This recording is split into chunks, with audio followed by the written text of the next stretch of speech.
Prelude this morning, which Christopher is about to play, is by Valentin Silvestrov, who is a Ukrainian composer. Bagatelle number 1, Allegretto by Valentin Silvestrov.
Again by Valentin Silvestrov from the Ukraine. We have gathered from and in our old ship meeting house, this ancient house, gathered for worship and reflection, gathered for comfort and inspiration, free as we are to bring all that we are to this time, our whole selves, all that we are, whomever we are, all of our feelings, all of our thoughts we bring to this place made sacred by generations of love of those who've worshiped here, prayed here, hoped here, sometimes feared here. We have gathered, and it is good. We have gathered for worship in and from this ancient house on the yet more ancient ancestral land of the Massachusetts people. we have gathered. Our introit swords into plowshares.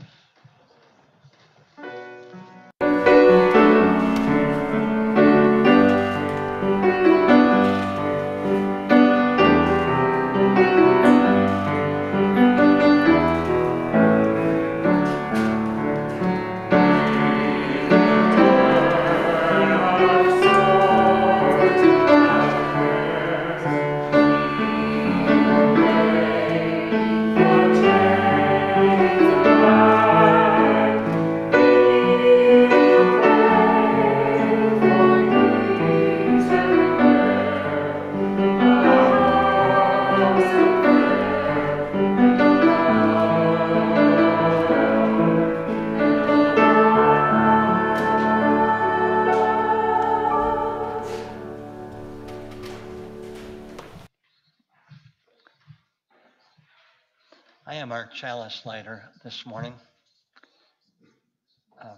About 40 years ago, Susan and I had the privilege of traveling to the Ukraine and other parts of what was then the Soviet Union. I remember so well an evening in Kyiv when we were sitting on steps, I think it was, as I recall, on the main square, and some young people, students, I guess college-age students, we assumed just on their own, but you couldn't know in the Soviet state. But they engaged us in conversation, asking us about our lives. We asked them questions. They asked that we move around a little bit so as not to attract suspicion, one of them said. So we did, and we talked. I suppose they are almost my age now. On Saturday Night Live, we checked it this morning. The opening was the New York Ukrainian chorus. All young people, I expect most of them not even alive, those 40 years ago. I light the chalice for peace, for the people of the Ukraine, for the people in Russia as well. It's not their war. It's Putin's war. I light the chalice for peace and understanding.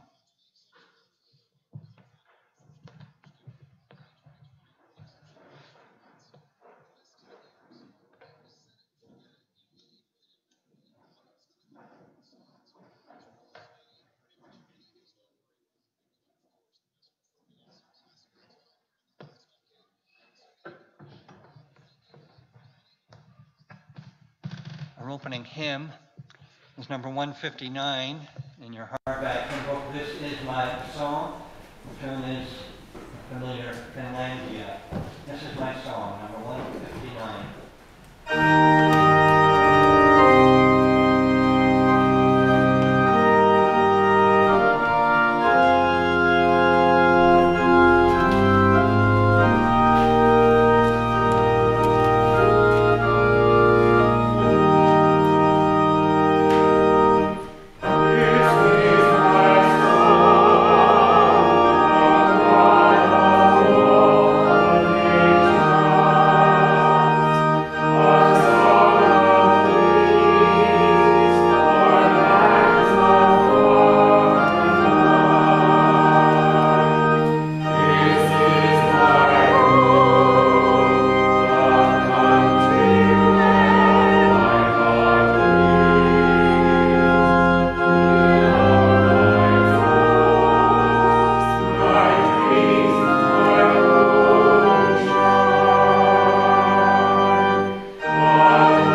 morning, everyone.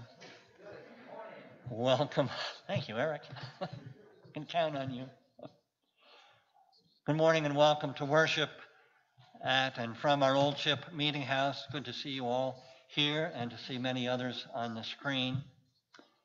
We're always pleased to have any newcomers or visitors among us. If there are any newcomers or visitors here in the Meeting House, I would invite you to make yourself known. Stand if you like and tell us who you are. Is there anyone who's new? Yes, please. Catherine, it's so good to have you here. We have emailed back and forth, and welcome. Welcome, welcome. Anyone else? Well, everyone is welcome here or on the screen to our time of worship and many other activities as well. If you are new, we look forward to getting to know you, and we hope you look forward and will get to know us through our website, oldshipchurch.org.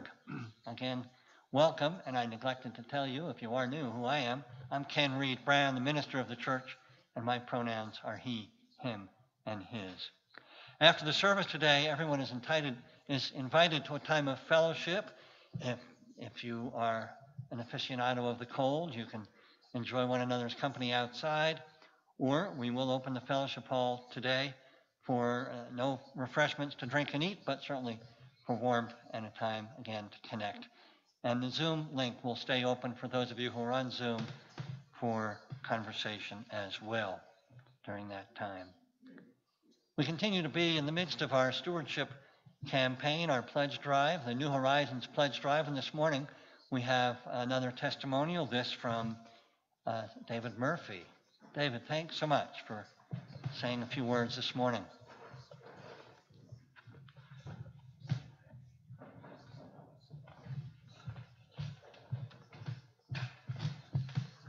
Thanks, Ken. Good morning, everyone. So when I was asked to talk about why I pledge and why I'm a member of Old Ship, there's, of course, a lot to think about, but I thought back to before I came here. Mary, my wife, and I were looking for something different at the time. And, you know, wanted to be part of a community. And she had a friend who had recommended Old Ship. They spoke highly of Ken and highly of the service. So we decided to try it out. Now, my experience with church at the time was a little different then. When I thought of going to church back then, it was, what time could I go to get it over with for the week? So we don't have that problem here. So we decided to try it out. Not surprisingly to anyone, Ken did a great job. But I also remember just the feel of the service was very different. You know, it felt like everyone had a chance to be involved, from the music and the readings and the candles of joy, sorrow, and concern. It seemed like everyone had an opportunity to participate. Even we participated introducing ourselves as guests. And of course, after that, many people went across the street to coffee hour, where there's more socializing. And as we would quickly learn, there was often celebrations for a birthday, lunches, movies, presentations. So there's a lot going on. Again, thinking back to my previous experience with church, many people would try to sneak out early. So here, you can't get rid of people. So anyway, of course, we joined, and we quickly learned that while the service was great, there's so much more to our community. Since becoming members, we've been to Old Ship breakfasts, lunches, dinners, concerts, fundraisers, many fundraisers. Yes, I've always appreciated, you know, the people here do so much, work so hard to help people in the community, not just the Old Ship community, but the wider community. And I know I've benefited from having the opportunity to be a small part of that. So when it comes to pledging, I think of all that because there's a lot that's good about our church and being a member of the church, but I also know it doesn't happen without the good work of everyone here, and it also doesn't happen without our pledges. So please remember that when it comes time to pledge. Thanks for listening.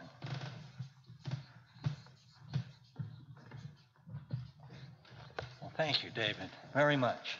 So good to have you and Mary with us these last years. And when it comes time to pledge, David said, well, the time is now, actually. And I'm informed by our Finance Committee, our Stewardship Committee, that plenty of folks have pledged, but plenty of folks have yet to pledge. So please honor them, save them some work, if nothing else. These hardworking volunteers who work on the pledge drive one year and another, save them the work of having to reach out to you personally. Lovely though that is, it takes a lot of time. So do your best to help them out. Our time for all ages this morning, I'm going to offer a song for all ages, as I've been frequently doing this year. And this is a song, you're not going to be surprised, that Pete Seeger wrote a number of years ago. It still applies, as so many of his songs do, and it certainly applies, in my mind, to this moment in time when we might feel very helpless when it comes to the suffering and the war in Ukraine, other than perhaps supporting our Congress and our president if we're agreeing with their approach to things. But we can pray, we can hope, we can wish, and this is a song that I think embraces that praying, wishing, hoping. And so when the time comes, we can do something, small or large, ourselves, we'll be ready with a song like this, inspiring us, as it inspires me. It's "Oh, had I a golden thread." And at the end of each verse, the last line is repeated. I know Eric's going to repeat it with me. And our old friend Dylan Buston is here this morning. Welcome, Dylan. You probably know this. He'll be repeating it. And I hope our choir will, and I hope you will. You'll get the idea. The last line to repeat is "of rainbow design."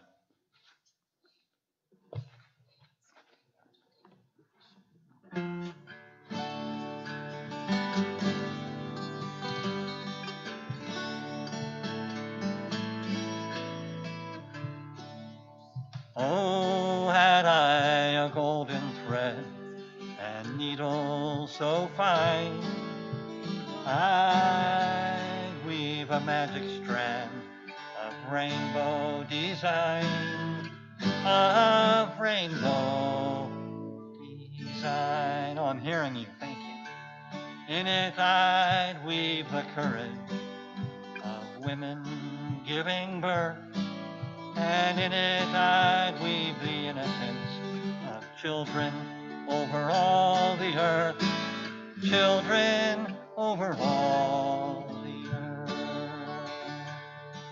Far over the water I'd reach my magic band, to every city, through every single land, through every single land.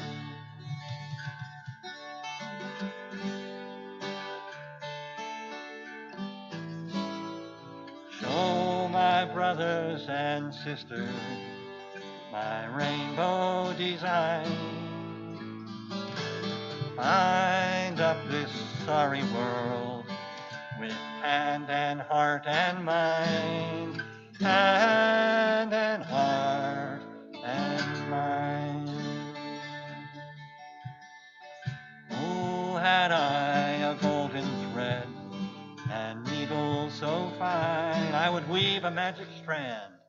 I would weave a magic strand of rainbow design, of rainbow design, of rainbow design.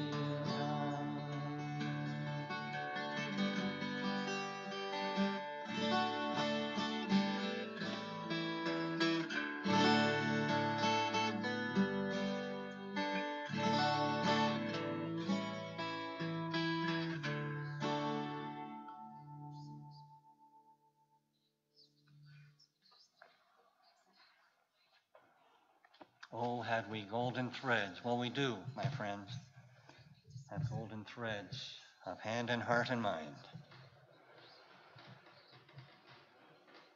Come to our time of sharing joys, sorrows, and concerns. If you're online, I invite you to enter a joy or sorrow or concern in chat, and then we will read those. Dave William will in a bit. A few of you have sent in advance a joy, sorrow, concern. The first candle from Patience Gardner, and I expect from all of us, for the people of Ukraine, for their safety, their well-being, their freedom. Second, from Pat Bianco, specifically for the Ukrainian President Zelensky and his courage, refusing to lie several years ago about Joe Biden's son, and now standing firm, resisting Russia.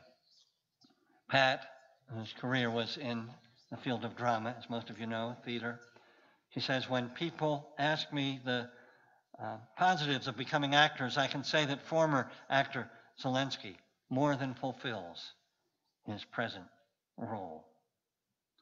And the third candle comes from Lorraine Varney Riggs, a candle for her friends Sarah and Ron Pierce. Many of you have met Sarah online. She's been attending some of our classes. A dear friend of theirs, Lee Graham, died just recently, days ago. Lee was 103 years old, so much to lose and to miss. And Ron and Sarah, Lorraine writes, were like family to him in his last years. So I light these first three candles.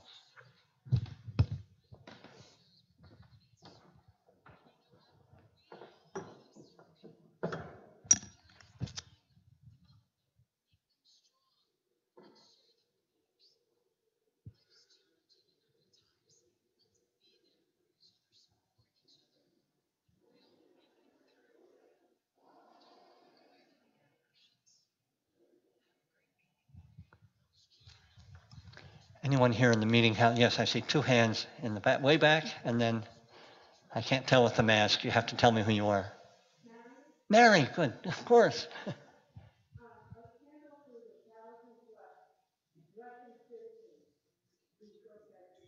Yes.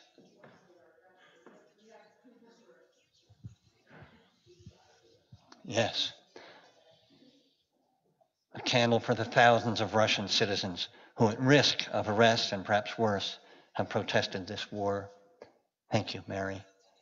And is that Debbie?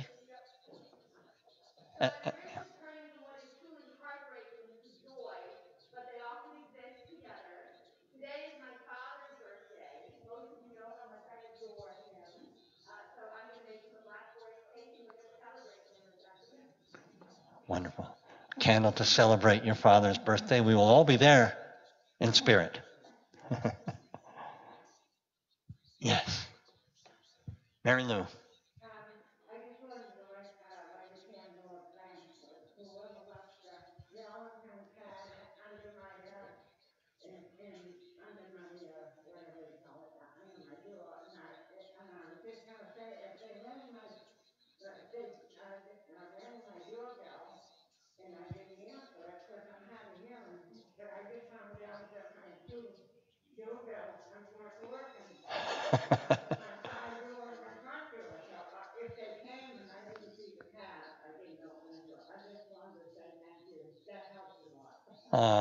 So a candle of thanks for the Valentine's card left at your door, I expect, by our pastoral care team. Thank you. That's okay. Stand.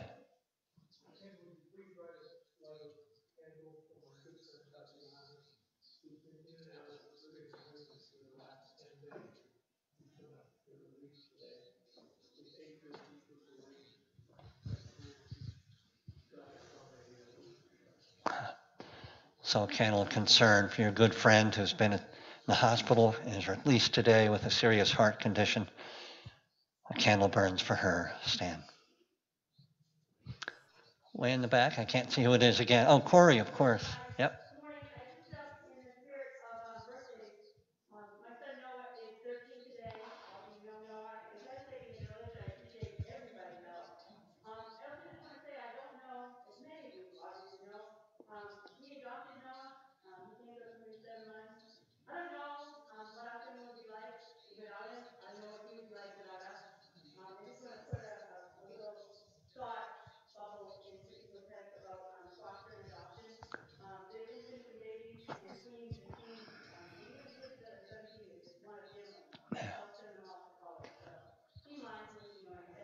Thank you, Corey.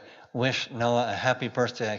Geez, he's 13 and he's grown up here, and we wouldn't be the same without him either, or you. And a candle for fostering, which you and Ruben have done for many years, and for the adoption, an invitation to others to support that. Thank you. Yes.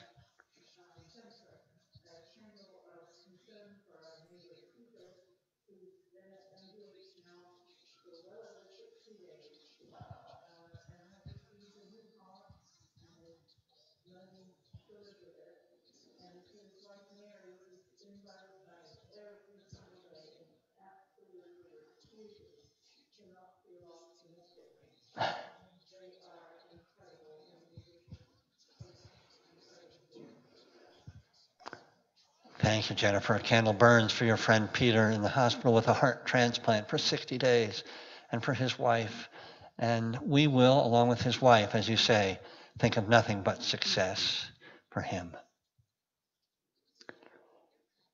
Yes, Maureen.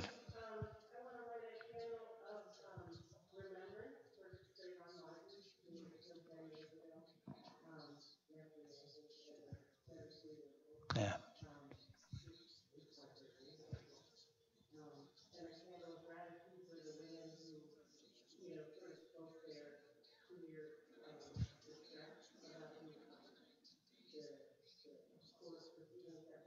Right. Right. Thank you, Maureen. A candle of remembrance for Trayvon Martin and the injustice, but also for those the Black Lives Matter movement started then, and for all those who are speaking up and speaking out and supporting as allies. Thank you, Maureen. Eric.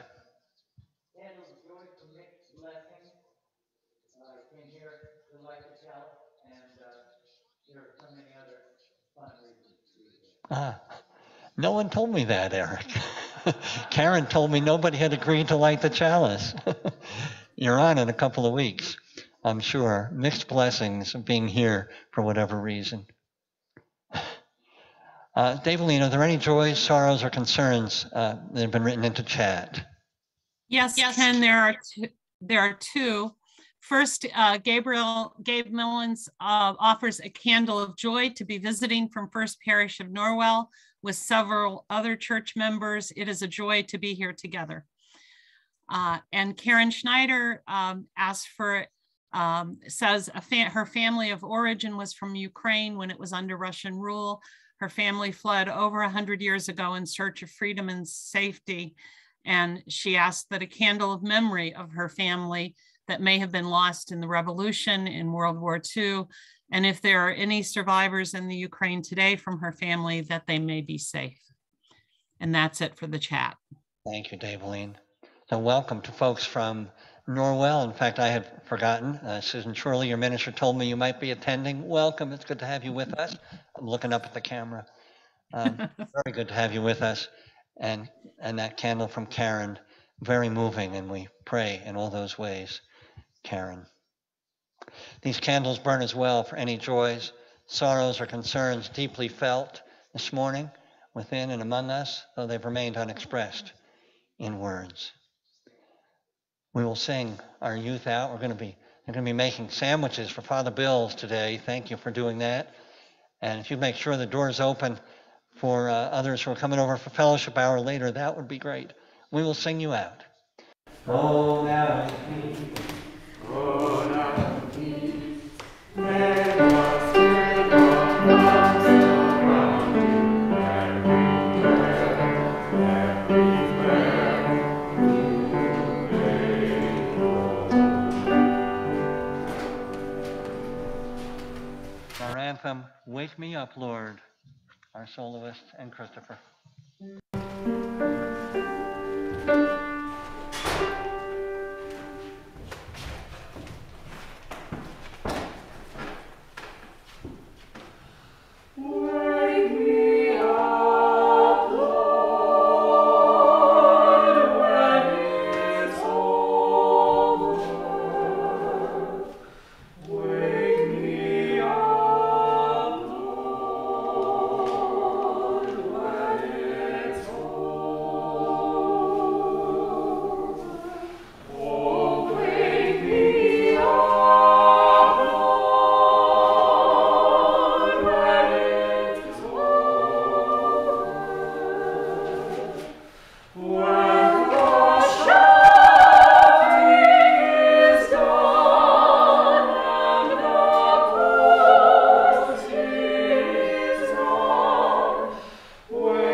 we enter our time of shared meditation, prayer, and silence. Finding as best we can that place of deepest, inmost quiet, source of our lives beyond any naming. May our breathing slow, our thoughts slow, our worries ease. May we know that this inmost place is at the source of our lives, where live the inward springs of love, deepest empathy for one another, for all the creatures with whom we share this life. From this deep soul's place, this source of our lives, of all life, may our prayers, our yearnings of the heart flow and overflow. This day, our prayers most especially, deeply, urgently, for the people of Ukraine, for their safety and well-being, for the safety and well-being of the people of Russia as well, the people.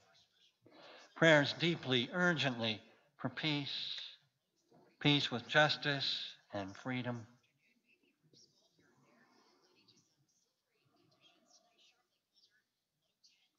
Even as we also pray, as we always do, for homes, for the homeless, food for the hungry, safety for the refugee, justice for the oppressed. As we hold in our hearts the joys and the sorrows we've heard this morning, hold in our hearts one another in the midst of these challenging days. May we continue our meditations and prayers in renewing silence.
Our readings this morning will be shared by Ralph Brown, who is several miles away, but right here in spirit. Ralph, thanks very much. Our first reading this morning is from the poetry of Rumi. Lo, I am with you always, means when you look for God, God is in the look of your eyes, in the thought of looking, nearer to you than yourself or things that have happened to you, There's no need to go outside. The second reading is from Song of Myself by Walt Whitman. Why should I wish to see God better than this day? I see something of God each hour of the 24, and each moment then. In the faces of men and women, I see God, and in my own face in the glass. I find letters from God dropped in the street, and everyone is signed by God's name. And I leave them where they are, for I know that others will punctually come forever and ever. Here end the readings. Thank you, Ralph. Beautifully offered. Speaking of offerings, our morning offering will now be invited. You may, if you're here in the meeting house, leave your gift in one of the baskets at the two exits as you leave. And whether you're here or online, you may make your donation on our website at the donate link. There's a pull-down menu. You can donate to our Sunday offering, which goes to support all of our ministries, or you may donate to our monthly outreach offering. Today is the last opportunity to give to the Boston Healthcare for the Homeless program, so important, more important than ever these days, certainly in the cold winter months. We thank you in advance for your generosity. Our morning offertory, Sure on This Shining Night. Heather will be singing the solo.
Thank you. The word theology simply means words about God. So why preach a sermon about theology when there are so many pressing concerns, worries, fears in our minds and hearts, from the war in Ukraine to climate crisis accelerating and so much else?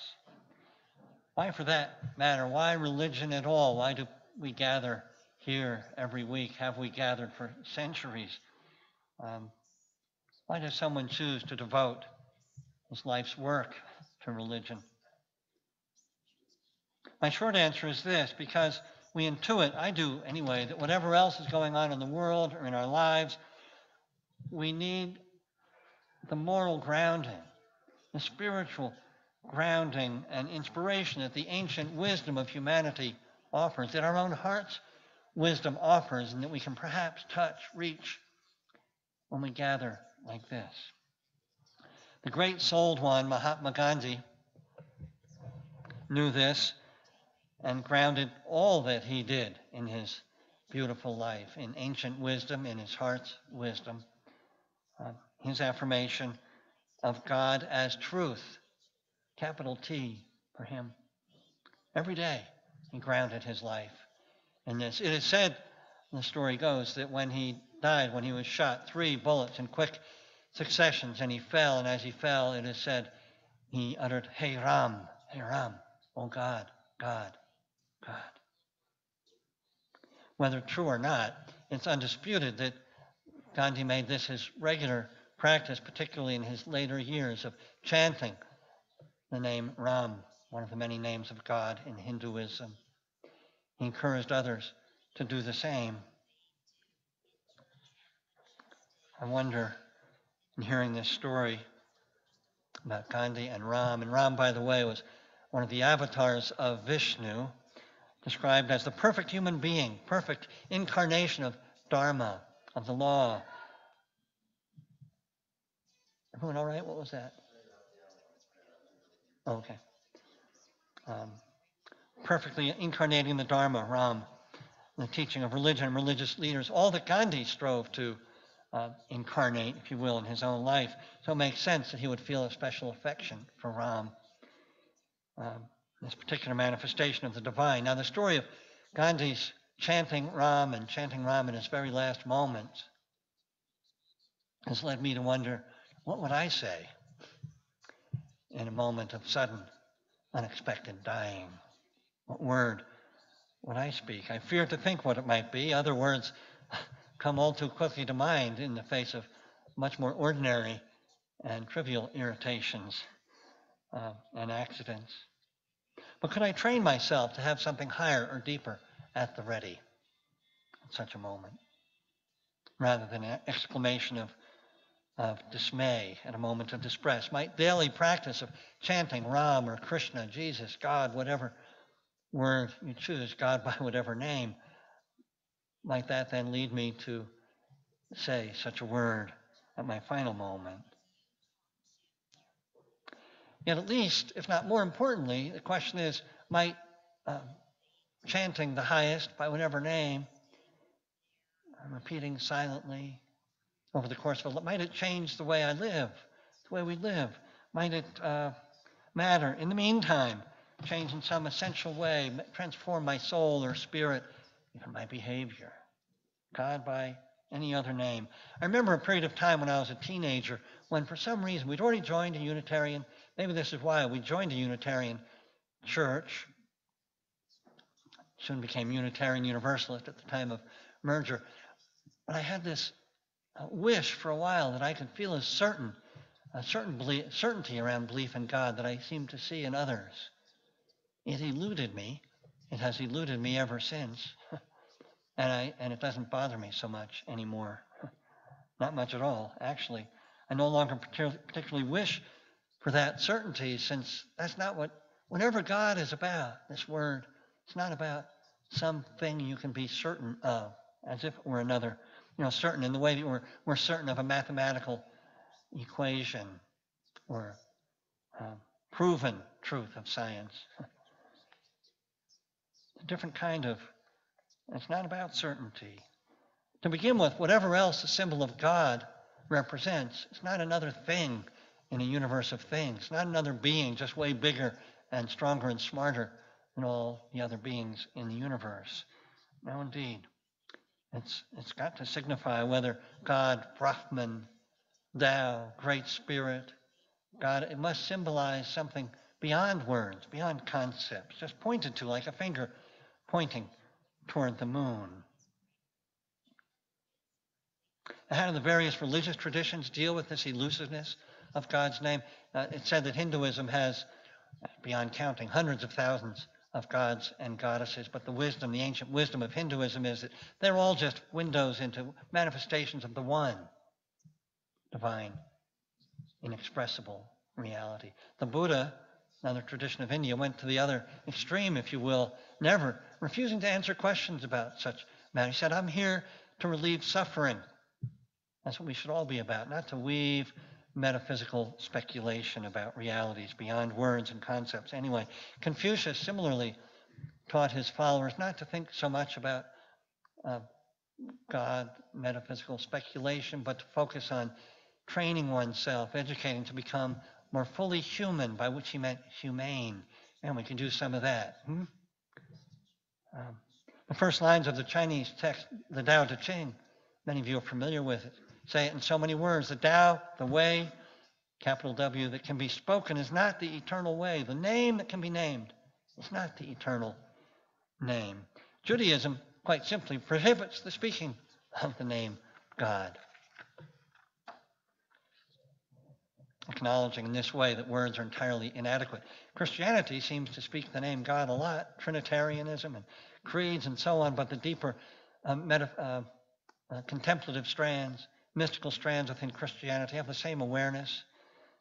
Only silent presence will do. Islam has 99 names for the attributes of God, with the idea that none of them, not even all of them together, can capture the whole.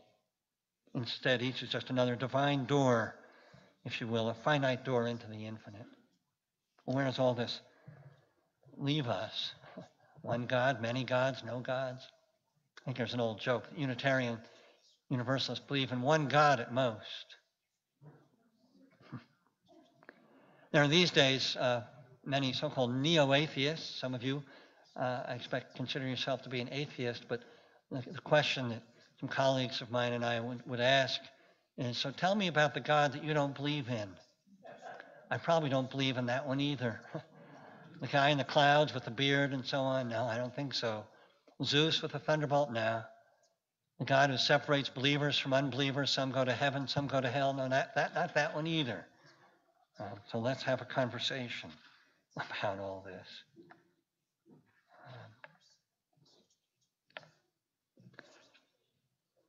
Well then, what are we to do? What are we to say? How are we to understand these various words? God, Tao, Brahman, on and on. Well, how about these fingers pointing towards the moon, if you will, of divinity? How about this one? To whatever, whomever it is that creates and sustains this universe. There is order, much as it might not always feel that way from our human perspective, but from quarks to galaxies, there's order. What's this all about? Maybe that's a suggestion. Anyway, a hint, perhaps more than a hint. Or how about this? Beauty beyond any conceivable need for beauty. This morning, with the sun making the snow sparkle, or seeing the cardinal against the white snow. Or how about the crocuses? They will come soon. More hints, abundant hints of some reality that we might, for lack of any better word, call God. Or how about this? Goodness and virtue in the face of suffering, or in response to cruelty and evil. Yes, our genetic heritage can explain much of this on one level, but still, extraordinary goodness and heroism. Think of the people on the streets of Kyiv. Think of those Russians on the streets of so many cities. The heroism. Is that in their self-interest? In the service of life? My goodness, we see so much goodness in the world in response to evil. More hints, fingers pointing. And moving in that same spirit, and in the spirit of this morning's reading, how about love? That intimacy we feel simply looking into one another's eyes sometimes, particularly someone with whom we're close, but maybe a stranger. As Whitman said, in the face of men and women on the street, I see God. Love or simple kindness. Sure, again, biologists can teach us of the evolutionary benefit of love and kindness, but abundant love, including, we're feeling this love, our hearts reaching out to the people of Ukraine, who most of us have no particular connection with, some of us do, but our hearts are so moved. Another abundant hint, it seems to me, that's abundant. love. The sun is melting those icicles over there. Well, none of this is meant to be some sort of proof. God is not about proof. Any so-called proof of God has long ago been shot through with disproof, if you will, by the metaphysicians and philosophers. No, again, God's not just another thing that you can prove that we might someday discover. No. Now, we can choose not to use the word God. That's an honorable choice. It's often my choice. It can so easily be misunderstood. Somebody hears us use the word God, they think we mean what they mean, their particular box, that their understanding. It may not be at all what we intend with this syllable, God, suggesting some reality much bigger than anything in a box. So back to my initial question, which for me anyway has been threading its way through the morning. Why might any of this matter these days as bombs rain on Kiev and other Ukrainian cities? Why might it matter? Or does it matter? This talk of God, this question of whether there is something of worth suggested in all these syllables, God, Allah, Brahman, and so on. Wouldn't we do better in the spirit of the Buddha and Confucius just to tend to what's close at hand, to heal and help where we can and put these other questions aside, to do what we can here and now to help, heal, to seek justice, first things first and all that? Well, maybe that works in many ways. And yet doesn't, for many of us anyway, I know for me, doesn't the experience of breathing into the mystery of cosmic order, soaking in the mystery of beauty, observing and holding that mystery of goodness and love and kindness, breathing into wonder, God by whatever name or no name at all, doesn't this ground us and fuel us for the work at hand, usually close at hand, to help and heal a neighbor? It spreads, though, from the personal to the social and the political. We are indeed living in a particularly fraught time on the planet. I hardly need to remind anyone. It's a dangerous time in the world. We may not, as I said this morning, feel there's anything individually we can do in regard to what's going on in Ukraine and in so many other places. But we can't do everything, as wise ones have said before me. Because we can't do everything doesn't mean we can't do the one thing we can do. It ripples, as I've said. And aren't we better able to relieve suffering and seek justice and peace if we align ourselves, by whatever name, with the Tao, the order of things, the way things are most harmoniously with God, align ourselves with truth, beauty, goodness, in this world of what surely feels like too much suffering and meanness and ugliness, but a world also suffused with beauty, truth, and goodness and heroism and love. Doesn't such alignment or grounding help us better to live, each and all of us, part of this experiment, as we might call it, of humanity on the planet, this small, beautiful planet, to live at least towards beauty, truth, goodness, more love, in service of the flourishing of all life? Doesn't seeking such alignment help us in this regard? I say, yes. May we then, with every breath, right to our last, find ourselves uttering and living as best we can words of truth, beauty, goodness, love, or simple, silent, heart-filled God by whatever name, of many names or beyond names, with every breath. May it be so. Amen, and blessed be.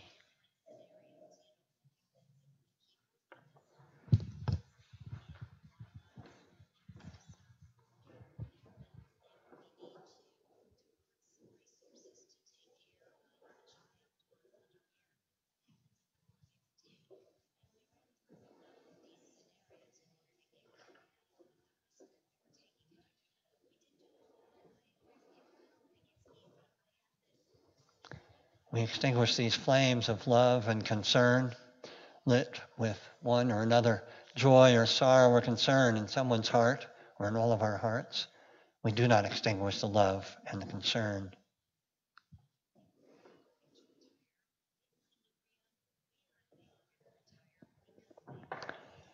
And this, the flame of our the flaming chalice of our faith. Faith in truth, in love, in beauty, in kindness. We cannot extinguish that faith. May we carry it with us wherever we go. Our closing hymn, number 23 in your gray hymn book, Bring Many Names.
May we, aware of the blessings in our lives, the blessing of this day, the blessings of our freedom. May we turn and make of our lives a blessing to all life. Oh, we're going to have some more music from the piano. May we turn and make of our lives a blessing to all life this day and always. May it be so.